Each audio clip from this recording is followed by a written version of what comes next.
어제는 저희 교회가 그동안 수개월 동안 기도하며 준비하며 달려왔던 행복나눔 축제를 은혜 가운데 잘 마쳤습니다. 한 50여 명이 초대를 받아서 함께 말씀의 잔치를 나누었는데, 그 중에 제가 설문조사를 이렇게 보니까 한 3분이 교회를 다닐 의향이 있으시다, 이렇게 답을 해 주셨어요. 그리고 그 외에 한 분이 있는데, 어떤 한 분은 이런 분이셔요. 밑에 이렇게 글을 써놓으셨는데, 자기가 목사님의 설교도 태어나서 처음 듣고 교회도 처음이고 이렇게 하는 것도 다 처음이라는 거예요. 그러면서 자기가 돌아가는데 계속 우리는 죄인입니다, 우리는 죄인입니다, 이게 되뇌어진다라고 고백을 해놨어요. 그러면서 이분이 궁금한 게 뭘까? 내가 왜 죄인일까? 어떻게 해서 죄인일까? 이게 궁금해 하시는 거예요. 그래서 상담을 하고 싶어 하는 거예요. 그런 상황인 거예요. 이게 진짜 복음의 역사 가운데 나타나는 현상이에요, 여러분. 복음을 들으면 이런 분도 계시구나. 바로 그런 분을 위해서 이런 복음 잔치가 열리는 거예요, 사실은. 복음에 이게 눈이 뜨인 것이죠. 전혀 모르고 살다가 번쩍 귀가 뜨이는 거예요.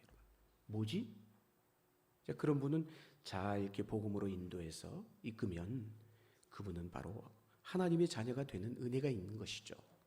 근데 그 중에 3명이 교회를 다니실 의향이 있으시다고 얘기했고, 23분이 예수님과 기독교에 관심이 있습니다, 이렇게 적었어요. 그러니까 절반은 아예 관심이 없고, 절반은 그래도 관심이 있고, 그 중에 3분은 그렇게 교회를 다닐 의향이 있다라고 얘기했어요. 교회를 나오실 분들이에요. 이분들은 잘 이끄시면 나오실 분들이고, 그 이외에도 23분 가운데 그래도 굉장히 긍정적으로 표현하신 분들이 꽤 있어요, 여러분. 이런 분들은 저희가 잘 관리해서 인도하려고 합니다. 자, 왜 이런 행복나눔 축제를 하느냐? 제가 처음에도 우리가 준비하면서 이런 얘기를 했어요. 그럼에도 이 행사를 통해서 한 명이라도 주께로 돌아올 수 있다면 어마어마한 거금이 들어가서 그 행사를 치른다 해도 전혀 아깝지가 않다는 거예요. 왜? 성경이 말씀하잖아요. 천하보다도 귀한 게 한 영혼이라고. 그 한 영혼이 주께로 돌아올 때 하늘에서 주께서 기뻐하신다라고 했어요. 할렐루야. 그러기에 우리는 이게 참 귀한 사역이구나, 귀한 은혜구나, 우리가 깨달을 수 있어야 돼요. 그래서 이 일을 위해서 그동안 얼마나 많은 물질로, 몸으로, 헌신으로, 여러 가지 모양으로 우리 성도님들이 어제 정말 땀을 흘리며 수고하며 했으며, 제가 이렇게 식사를 나누는데 옆에서 보니까 이야, 어떻게 이렇게 착착착착 잘할까? 우리 애쓰시고 수고하신 분들을 위해서 그래도 한번 우리가 축복하는 의미로 우리 박수 한번 하겠습니다. 격려의 박수. 하나님이 영광을 받으실 거예요. 하늘의 상이 큰 줄로 믿습니다. 사랑하는 여러분, 우리는 하나님을 만나기 전에, 하나님의 은혜로 구원을 받기 전에 에베소서에서 뭐라고 얘기하느냐? 우리는 허물과 죄로 말미암아 본질상 진노의 자녀였다라고 얘기하고 있어요. 오랫동안 에베소서를 쉬고 한 달여 넘었던 것 같아요. 그러고 오다 보니까 다 잊어버렸는데, 분명히 성경 에베소서 우리 2장 전반부 2장까지 뭐라고 얘기했느냐? 우리 10절 말씀을 보고 있잖아요. 2장 바로 그 앞절까지 우리를 향해서 사도 바울은 에베소서를 통해서 뭐라고 얘기했어요? 우리가 예수 믿기 이전에, 하나님의 은혜로 구원받은 주의 자녀가 되기 전에 우리가 허물과 죄로 말미암아 본질상 진노의 자녀였다. 한마디로 우리 인간은 철저히 망가진 상태였다라고 진단을 내리고 있어요. 성경적인 관점에서 보면 지금도 죄송하지만 이 세상은 소망이 없어요. 소망이. 전쟁이 있죠. 여전히 기근과 지진이 처처해서 일어나고 있죠. 여전히 이 세상은 어떻습니까? 천재지변, 기후 이상으로 인해서 천재지변이 한두 곳이 아니잖아요, 여러분. 심지어는 각종 질병, 전염병으로 인해서 이 세상은 여전히 몸살을 앓고 있어요. 그동안 코로나가 잠잠해지는가 했더니 최근 지난 한 주간 동안 우리 성도들 가운데도 코로나가 그냥 확산이 돼가지고 오늘 못 나오신 분들이 꽤나 계셔요. 꽤나. 이처럼 우리는 그런 것들로 인하여 고통하며 신음하고 있어요. 갈수록 범죄가 넘쳐나고요, 끊임없이 주변에 보면 사건과 사고의 연속이잖아요. 세상은 화해나 사랑보다도 여전히 갈등과 대립이 더 커져가고 있음을 보게 됩니다. 지금 세상에서 벌어지고 있는 보세요. 전 세계 힘의 불균형이 앞으로 이 온 인류의 미래를 어둡게 하고 있어요. 미국과 중국이 계속 겨루기를 하고 있잖아요. 예수를 십자가에 매달아 죽이던 2000년 전이나 지금이나 죄송하지만 전혀 달라지지가 않았어요. 죄의 모양과 환경만 달라졌을 뿐이지 본래의 죄를 짓고자 하는 죄성을 가진 우리 인간은 죄송하지만 조금도 변하지가 않았다는 거예요. 가끔 그러잖아요, 여러분. 병원에서 식물 상태로 누워있는 분을 만날 때가 있습니다. 그뿐만이 아니죠. 심한 치매를 앓고 계신 분들을 지켜볼 때가 있어요. 지켜보는 것만으로도 어때요? 가슴이 아파요, 여러분. 살아있지만은 살아있다라고 말하기 어려운 상태이기 때문에 그런 것이에요. 에베소서에서 말하는 인간이 바로 그와 같은 거예요. 뭐라고?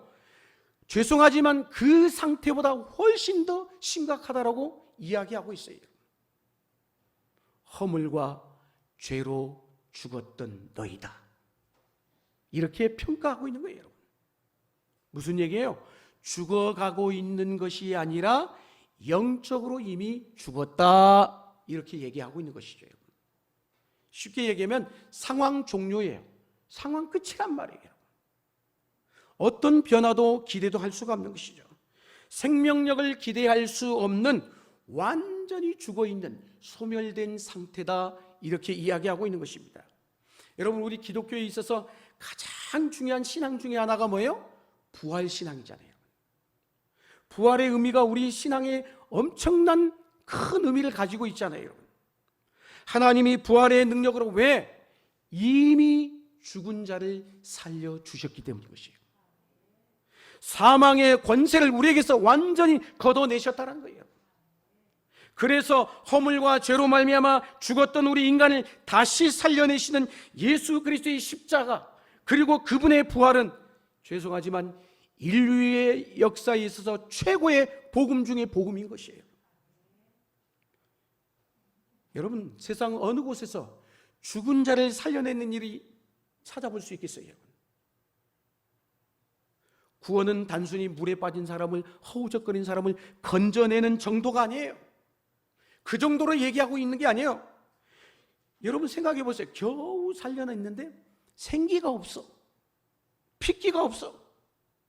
그러면 살려낸 의미가 있겠어요? 의미가 없잖아요, 여러분. 기독교에서 말하는 부활은 그런 정도의 부활, 그런 정도의 살아남이 아니에요.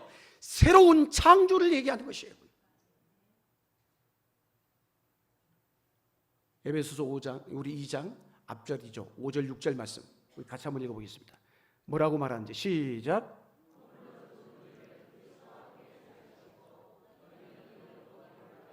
(6절) 말씀. 아멘. 뭐라고 얘기를 하고 있습니까? 이 두 구절을 보면 오늘 우리들에게서 예수 믿고 난 이후에 우리에게서 일어난 일이 도대체 무슨 일인지를 분명하게 선명하게 보여주고 있는 대목이에요.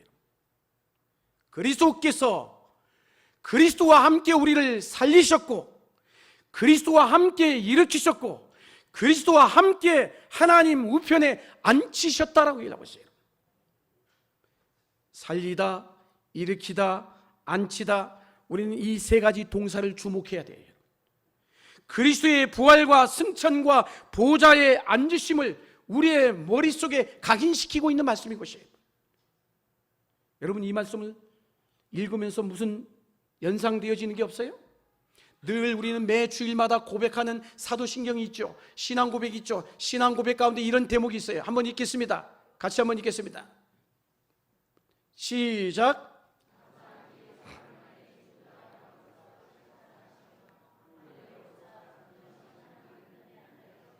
아멘. 그리스도에게서 일어났던 일, 2000년 전에 예수님에게 일어났던 일을 동일하게 우리에게도 일어난다라고 말씀하고 있는 거예요. 살리시고 일으키시고 앉히신다는 거예요. 그리스도와 함께 우리가 살아났으며 하나님 보좌 우편에 주님 오실 때 부활하여 우리도 함께 앉게 될 것을 선포하고 있는 것이에요. 할렐루야. 그러기에 부활은 영광 중의 영광인 것이에요. 죄로 인하여 사망의 권세 아래에 있던 우리에게 왜 새로운 생명이 찾아왔어요? 죄로 죽었던 우리들에게 부활의 소망만큼 더 큰 게 어디 있겠어요, 여러분?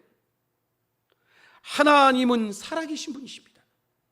살아계신 하나님이 곧 이 세상에 일어나는 모든 부활의 주가 되신다는 것이에요. 그래서 부활은 새 창조인 것이에요. 부활은 단순히 죽음을 벗어나는 것으로 끝나는 게 아니에요, 여러분. 하나님께서 우리를 부활로 이끄신 모습이 어떠한지를 오늘 본문 10절이 분명하게 얘기해 주고 있어요. 10절 말씀 다시 한번 우리 읽겠습니다. 시작.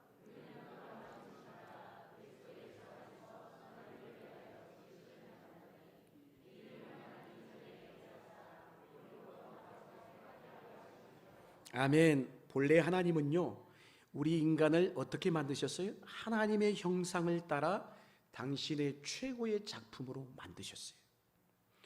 그런데 아담과 하와가 하나님의 말씀에 불순종하는 실패로 인해서 하나님의 형상으로 지음받은 우리가 그 하나님의 형상이 깨어져 버린 거예요. 깨져버렸어요. 여러분, 고칠 수 없도록 망가졌지만, 그런데 우리는 정말 고칠 수 없도록 망가진 인생이에요.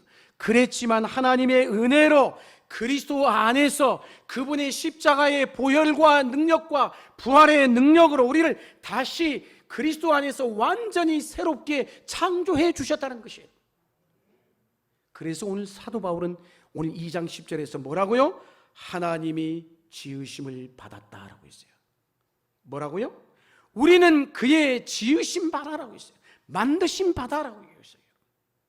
이 만들다, 그의 지으신 바다라는 헬라어 포이에마라는 이 단어는 여러분 영어에서 시라는 단어, 포엠이라는 단어 있죠. 그 단어가 바로 거기서 나온 거예요. 그러니까 뭐예요? 그 말은 하나님이 우리를 향해서 이렇게 표현하는 거예요. 너는 나의 시다, 이렇게 얘기하는 거예요. 너는 나의 조각품과 같으니라. 너는 나의 예술 작품이다. 내가 그렇게 너를 빚었노라. 그렇게 말씀하는 거예요. 여러분, 우리가 시가 언제 나와요? 감동이 될 때 나오잖아요. 감정이 폭발될 때 나오잖아요. 주님이 우리를 만드실 때 그랬다는 거예요, 여러분. 너는 나의 시와 같다는 거예요. 우리는 하나님의 손에 만들어진 예술 작품인 것입니다. 걸작품이 되었습니다. 감각도 없고 죽었던 자에게 하나님이 생명을 부여해 주시고 새 창조의 작업을 행하신 것이에요. 이것은 마치 저 쓰레기통에 처박혀 있는 버려진 것을 끄집어내다가 마치 작가가 다듬어서 그 유명한 전시장에 그것도 가장 중앙에다 세워놓은 것과 같다는 것이에요. 할렐루야. 그게 오늘 저와 여러분이에요. 바닥에서 기던 애벌레가 나비가 되어서 하늘을 나르는 모습을 상상해 보세요. 바로 오늘 우리가 그와 같은 거예요. 대반전의 역사가 일어난 거예요. 하나님의 걸작품이 되었어요. 보통 예술의 대가들 보면은 걸작품들, 대가들이 세계 곳곳에 걸작품들이 다 이렇게 널려 있잖아요, 여러분. 그러나 최고 중에 최고의 명작은 사람이 만든 게 아니에요. 하나님이 만드셨어요. 하나님이 창조주이시고 위대한 장인 중에 장인인 줄로 믿습니다. 우리는 그래서 보통 우리가 아름다운 광경을 볼 때마다 어때요? 이야, 감탄하잖아요. 감탄해. 멀리 가지 않아도요, 우리 주변에만 봐도 알아요. 꽃 한 송이만 봐도 야 예쁘다 그냥 지나치지 않잖아요 여러분. 지나친 사람이 이상한 사람인 거예요. 걷다 보면 마치 그런 꽃밭길 풀과 자연이 우거진 그 길을 걸어가다 보면 마치 내가 미술품이 전시되어 있는 갤러리를 걷는 것과 같은 경험을 하게 되는 것이에요. 산과 바다, 숲과 강들은 모두 다 하나님의 만드신, 직접 빚어 만드신 수공예 품들인 것이에요. 근본에 저 아동부실에다가 LED 화면을 띄워놓고 지금 내려가시면은 계속 숲속에서 냇물이 흘러내리고 있어요. 거기서 아이들이 놀면 얼마나 정서가 좋겠습니까? 우리는 화면 하나만 봐도 감탄하는데요. 그래서 오죽 했으면 다윗이 하나님이 지으신 세계를 바라보며 시편 8편 1절에 이렇게 감탄하며 노래했어요. 같이 한번 읽겠습니다. 시작.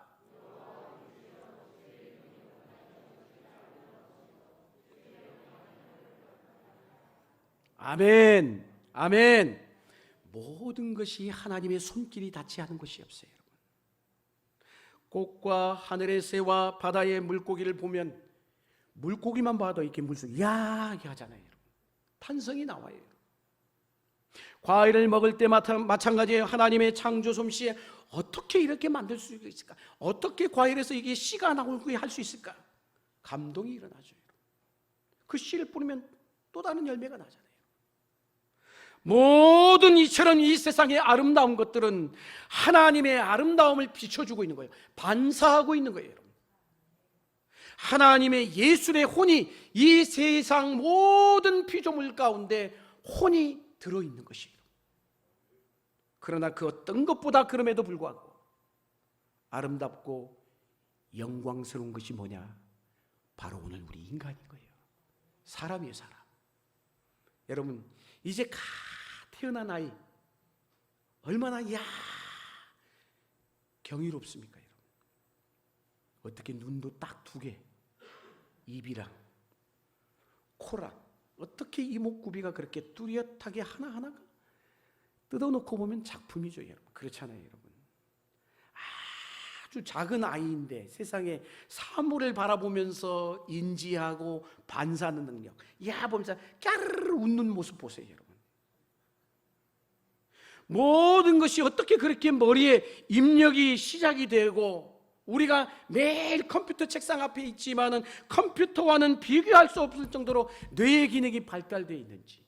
요새 아이들이 참, 저 밑에 내려가 보세요. 이따가 다 이거 하나씩 지금 들고 있어요. 지금. 근데 아주 갓난 아이도 그것도 들고 있네. 근데 이 손가락으로 뭐 이렇게 왔다 갔다. 어른들보다 더 잘해. 어느 순간부터 말을 하게 되고요, 글을 읽고 지식을 깨우치기 시작합니다. 참 신비롭죠, 여러분. 그 모든 것이 뭐예요? 하나님의 손길에 의해서 만들어진 작품인 것이에요. 인간은 그래서 다른 피조물들과 구별된 것이에요. 하나님은 창조의 정점에 우리 인간을 올려놓았어요. 천사도 사람보다 못하다라고 성경이 얘기하잖아요. 하나님의 형상대로 지음받은 그래서 존재는 우리 인간밖에 없어요. 인간밖에. 어떻게 보면 동물이나 보면은 인간이나 비슷한 것 같지만 그렇지가 않아요. 뭐 비슷한 게 뭐예요? 먹고 자고 싸고 뭐 비슷한 것 같아요. 그러나 인간이 동물과 다른 것이 분명한 게 하나가 있는데 그게 뭐예요? 우리는 하나님의 형상으로 지음받았다는 것이에요. 할렐루야. 그런데 죄로 말미암아 그 형상이 깨져버렸어요. 너무 많이 훼손이 되어가지고 더 이상 소망이 없는 불능 상태가 돼버린 거예요.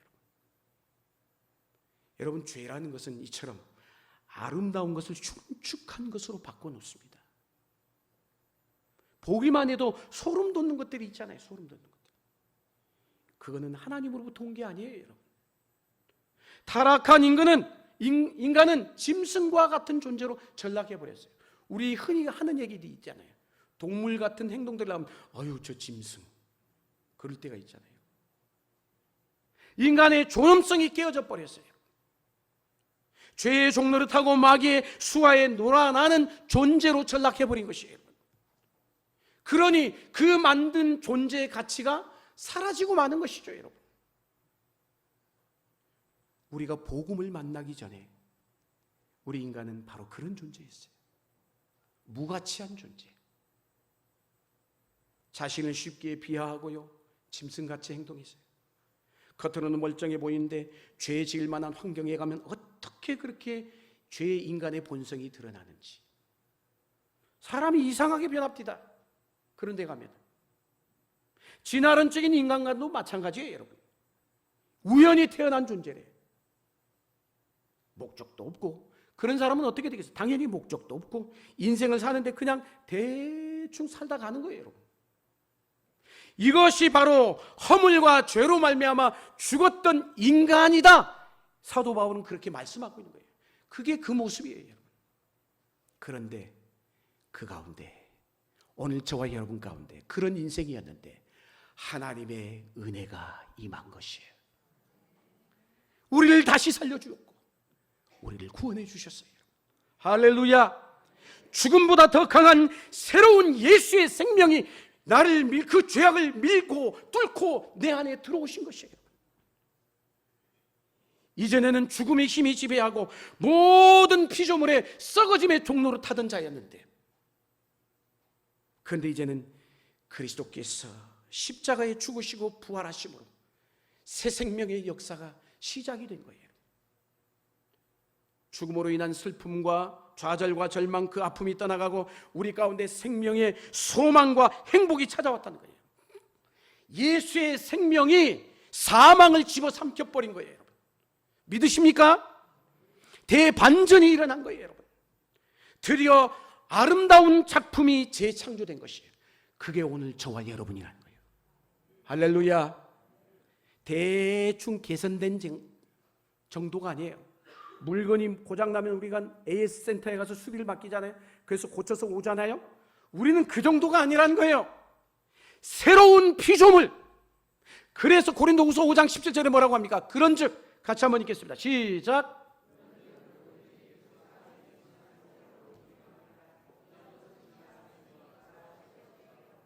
아멘. 하나님의 손에 우리가 새롭게 탄생한 줄로 믿습니다. 하나님이 창조하시고 난 다음에 뭐라고 했어요? 보시기에 좋았더라. 지금 그런 상태인 거예요.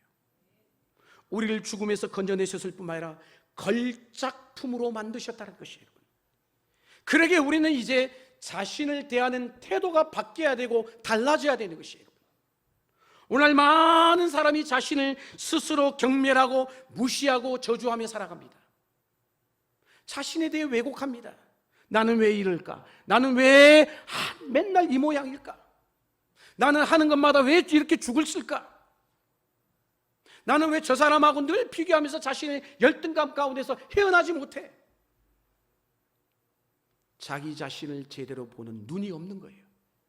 안목이 없는 거예요, 여러분. 그러면서 자기를 거부하면 어떻게 되겠어요?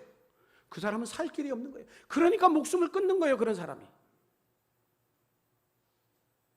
자기를 멸시하면 결국 비극적인 결론으로 끝맺고 마는 거예요. 구원의 사건은 자신에 대한 바른 안목을 가지는 것이에요. 그때 정체성의 회복이 일어나는 것이에요. 내 안에서 인간의 눈으로 나를 바라보면 형편이 없지만 그리스도 안에서 나를 바라보아야 되는 거예요. 그럴 때 새롭게 보이기 시작하는 거예요. 주님 안에서. 우리는 그리스도 안에서 걸작품이 된 줄로 믿습니다. 하나님이 그리스도 안에서 우리를 새롭게 빚어내셨다는 것이에요, 여러분. 다른 사람이 그래서 나를 평가하는 것에 휘둘리지 말라라는 거예요. 왜 휘둘리며 사십니까? 누군가 나를 향해서 이러쿵 저러쿵 뭐라고 얘기하든지 말든지 휘둘리지 말라라는 거예요. 누군가의 평가에 따라서 웃고 울고 일희일비한다라면 아직 정체성이 하나님 안에서 견고해지지 않는 거예요, 여러분. 우리 자신에 대한 평가의 기준은 나에게 있는 게 아니에요. 우리에게 있는 게 아니에요. 그 기준은 하나님에게 달려있는 것이에요. 내가 나를 어떻게 바라보느냐, 사람들이 나를 어떻게 바라보느냐, 그게 중요한 게 아니에요. 하나님이 나를 어떻게 보시느냐는 거예요. 할렐루야. 아무리 많이 배우고 학식이 있고 지식의 유무나 혹은 사회적 인기와 명성이나 지위에 의해서 나의 정체성이 오락가락하면 안 된다는 거예요, 여러분. 인기나 외모에 의해서 평가받는 존재가 아니오시다. 다른 사람이 나에 대해서 던진 말이 결코 나를 흔들어 놓게 해서는 안 되는 것이에요, 여러분. 할렐루야! 우리 자신은 물론이고와 다른 사람들에게 이건 똑같이 적용이 되는 거예요. 자녀들을 바라보면서 너는 왜 맨날 그 모양이니? 내가 왜 너를 낳았을까? 넌 졸작이야, 실패작이야. 왜 그러세요? 걸작품으로 바라보고 너는 하나님이 만든 최고의 걸작품이야 말해 주어야 합니다. 옆에 분에게 선포하십시오. 당신은 하나님의 최고의 걸작품입니다. 하나님이 걸작품이라고 하는데 내가 나를 무시하거나 내가 다른 그리스도인을 무시하면 안 되는 것이죠, 여러분. 그것은 작품을 만드신 하나님을 모독하는 거예요. 걸작품에는 뭐가 달려 있어요? 그 걸작품을 만든 작가의 명예가 걸려 있어요. 걸작품은요 결코 나를 알아줘 애원하지 않아요, 여러분. 걸작품은 있는 자체로 귀하고 가치가 있는 것이에요, 여러분. 할렐루야. 그 존재의 가치를 모르는 사람에게 문제가 있을 뿐이지 다른 사람의 평가에 의해서 결코 휘둘리지 않는다는 것이에요. 그래서 우리는 그리스도 안에서 복음 안에서 재평가를 해야 돼요. 나를 다시 새롭게 바라볼 수 있어야 되는 것이에요. 오랫동안 우리가 지금 에베소서 안 본 지가 한참 됐잖아요, 여러분. 다 잊어버렸을 거예요. 얼마나 거기 에베소서 지금 2장 10절 앞부분에 이런 내용이에요. 얼마나 하나님이 우리를 많은 공을 들여서 우리를 이 구원의 자리에까지 이르게 하셨는지 말씀하고 있어요.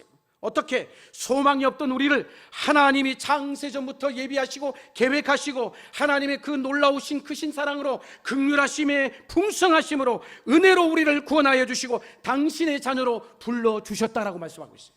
그게 바로 2장 10절 앞부분까지의 내용이에요.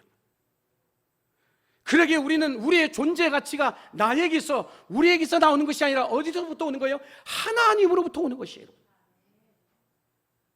이거는 그래서 인본주의자들이 말하는 인간론과의 차이인 것이죠. 인본주의자들은 뭐예요? 그냥 인간 자체를 가치로 두지만 우리는 나를 하나님 안에서 가치를 두는 거예요. 하나님이 만드신, 하나님이 불러주신 당신의 자녀, 재창조된. 그래서 우리는 스스로에 의해서 빛이 나는 게 아니에요. 내가 잘나서 똑똑해서 능력이 있어서 빛이 나는 게 아니란 말이에요. 우리 안에 계신, 내 안에 계신 그리스도로 말미암아 빛이 나오는 거예요. 할렐루야. 걸작품이라는 것에 우리는 주목해야 돼요. 걸작품은요 아까 얘기했지만 존재 자체만으로도 충분해. 그래서 이 세상에 나 혼자만, 죄송하지만 이렇게 표현할 수 있는 거예요.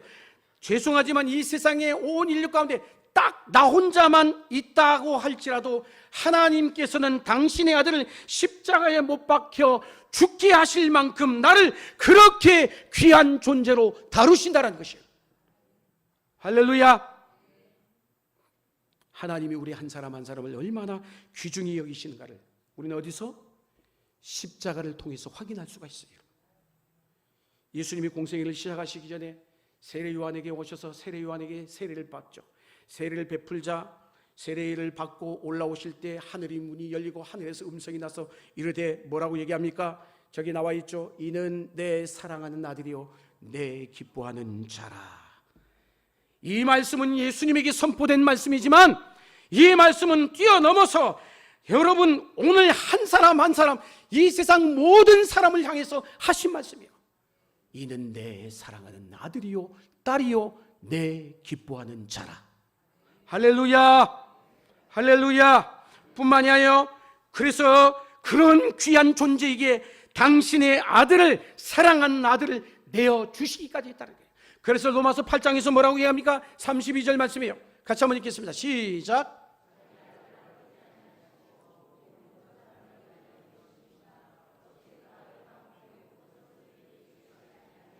아멘. 우리에 대한 하나님의 사랑이 그래서 어떠한가를 분명하게 깨달아야 돼요. 하나님의 사랑이 어마어마한 것이구나, 엄청난 것이구나. 하나님은 오직 은혜로 그리스도의 십자가 안에서 오늘 여러분, 저와 여러분 한 사람 한 사람을 바라보고 계신 것이에요. 나를 위해 죽으신 것은 내가 어떤 하나님의 기준점에 충족이 되고 자격을 갖췄기 때문이 아니란 말이에요. 여러분, 우리를 있는 그대로 받아주시고 구원해 주신 것이에요. 그래서 교회 공동체는 바로 이런 하나님의 작품이 모여있는 컬렉션이에요. 제가 이렇게 표현하니까 좀 그렇잖아요. 영어로 왜 표현했을까요? 한글로 수집품이야 하면 조금 떨어지는 것 같아. 컬렉션이라고 하니까 좀 세련되잖아요. 좀 수준이 좀 높아지는 것 같잖아요. 여러분, 하나님이 정말 정성과 열정을 쏟은 작품들의 전시인 것이에요. 보이세요? 그렇게 보이시냐고요. 우리는 그래서 다른 지체들 바라볼 때 그 시선으로 바라볼 수 있어요. 공동체를 그 눈으로 바라볼 수 있기를 축복합니다. 한 사람을 구원하시기 위해서 대가를 지불하신 하나님의 은혜를 기억하십시오. 우리는 이것을 날마다 경탄하고 기뻐하고 축하해야 되는 것입니다. 옆에 분에게 선포하십시오. 축하합니다. 할렐루야. 하나님이 그런데 우리에게 구원해 주신 분명한 목적이 있어요. 이게 오늘 말씀의 핵심이에요. 중요한 두 번째 포인트, 이게 결론의 말씀이에요. 뭐라고요? 그리스도 예수 안에서 선한 일을 위하여 지으심을 받은 자니. 하나님은 전적으로 무능하고 무익한 상태에 있던 우리를 선한 행실을 행하는 자로 바꾸어 주셨어요. 변화시켜 주셨어요. 하나님이 우리 인간을 향해 가지신 본래의 목적, 재창조하시고 새롭게 빚으신 목적이 뭐라고요? 선한 일을 행하는 자로. 할렐루야.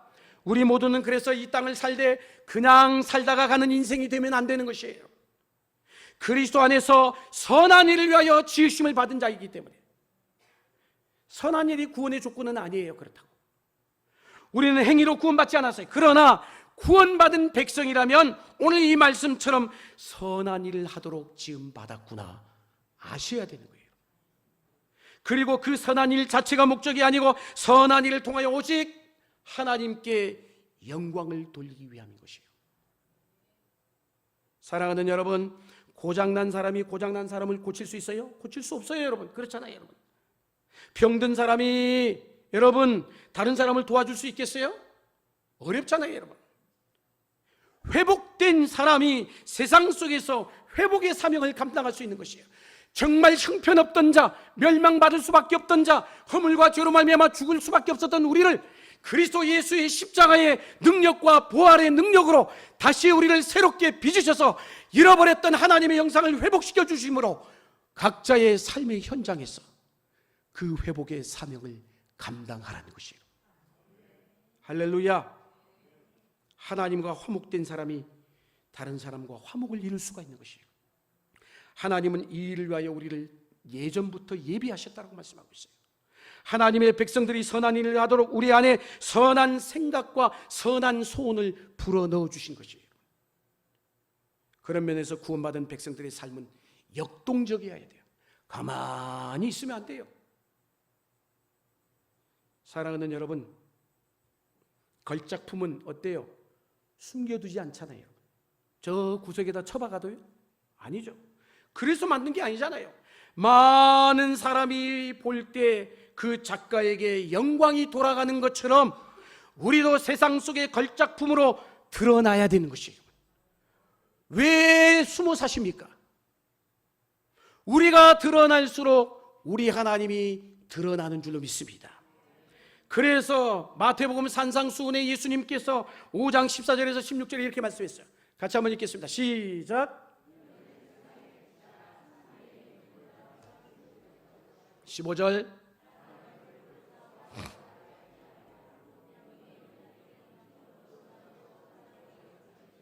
아멘.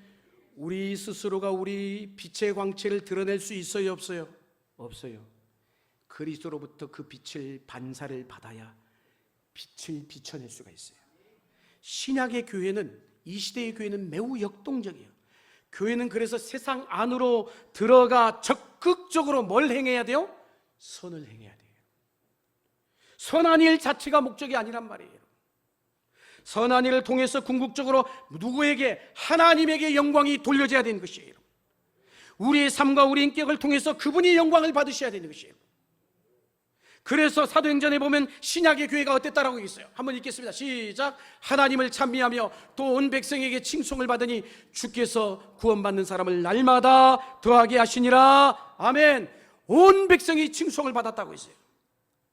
세상 사람들이 비난하는 교회가 되면 안 됩니다.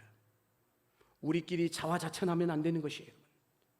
세상이 우리를 향해 좋은 교회다라고 칭송해야 되는 것이에요. 할렐루야. 그게 이 시대의 신약의 교회이고 부활의 공동체인 것이에요. 어두운 세상을 밝히고 썩어져가는 세상에서 빛으로 사는 것, 그게 부활신앙이라는 것이에요. 하나님을 목적으로 가지고 세상 속에서 빛과 소금으로 살아가야 되는 줄로 믿습니다. 이제 여러분 걸작으로 살아가십시오. 걸작은 어디서나 걸작인 것이에요. 걸작이 걸작으로 살면 우리 하나님이 영광을 받으신 줄로 믿습니다.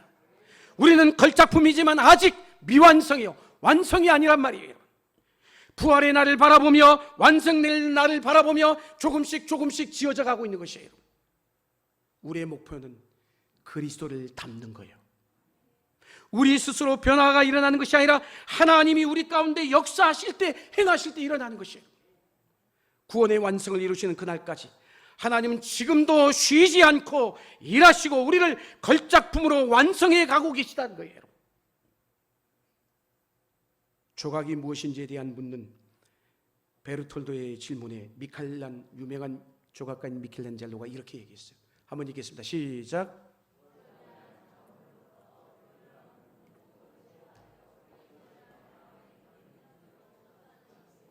아멘.